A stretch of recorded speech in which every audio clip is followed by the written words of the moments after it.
Alright, so we got another game against a former Masters player.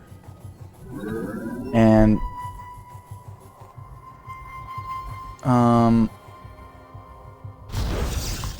sometimes in Diamond you will face a player that has been around for a decade plus.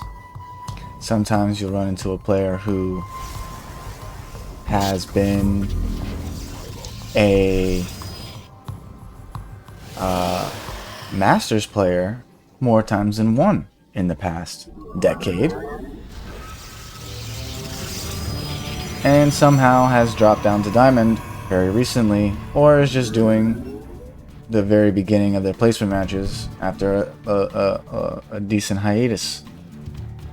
I don't know which one of these that is, but I also want to mention that sometimes you run into top 50 Grandmaster players in North America, and I actually have played against a GM. I don't even, I say top 50 to be safe, but I believe it's top 50.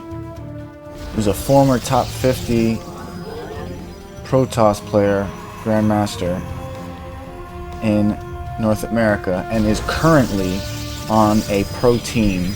His name is his name is Oh My God a Banana, or the alternative ID, which is the account that I played against, is Fight Some Crime. And that is a thing that happens, and usually when that happens, you learn some things. They show you the error in your ways, and they show you that there are levels to this game, and they show you what it's going to take to become a Masters player and to beat Masters players. That being said, I beat people in this game that I've been playing for 10 years plus all the time. There's people that have been playing this game for 10 years plus who are in Platinum as well. And I also have beaten former Masters players by just playing my crispest attack timing, executing it well, and macroing well from there. These former Masters players have skills that I don't have in terms of knowledge of the game, and of course I don't know that they're former Masters players when I start playing them, so I'm basically telling you my strengths, which is macro and timings, which is how I got to Diamond and how I'm probably gonna get to Masters. But yeah, they can, you know, with knowledge of how to respond to things, and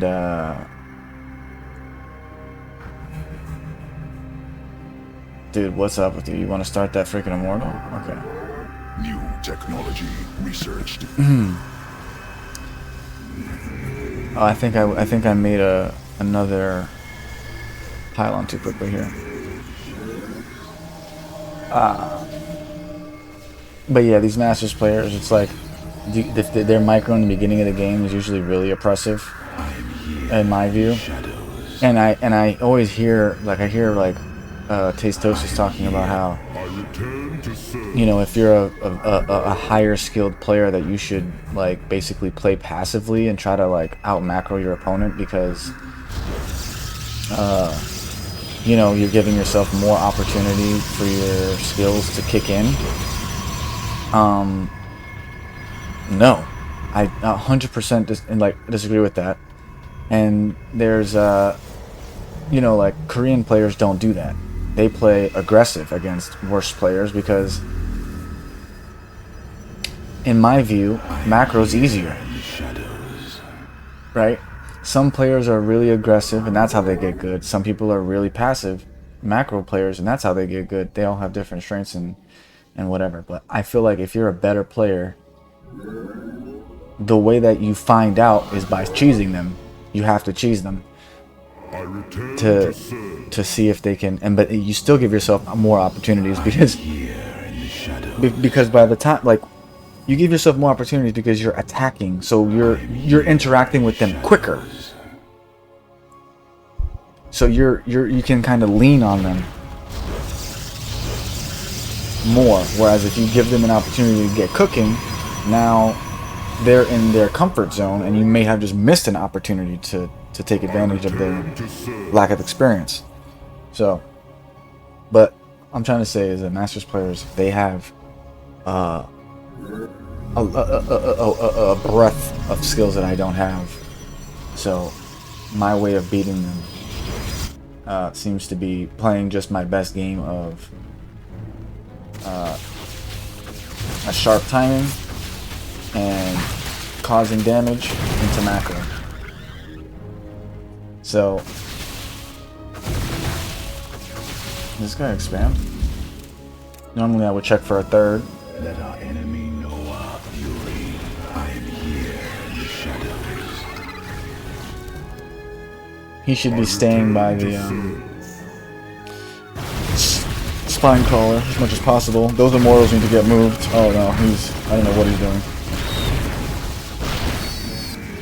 And this is what I mean. GG.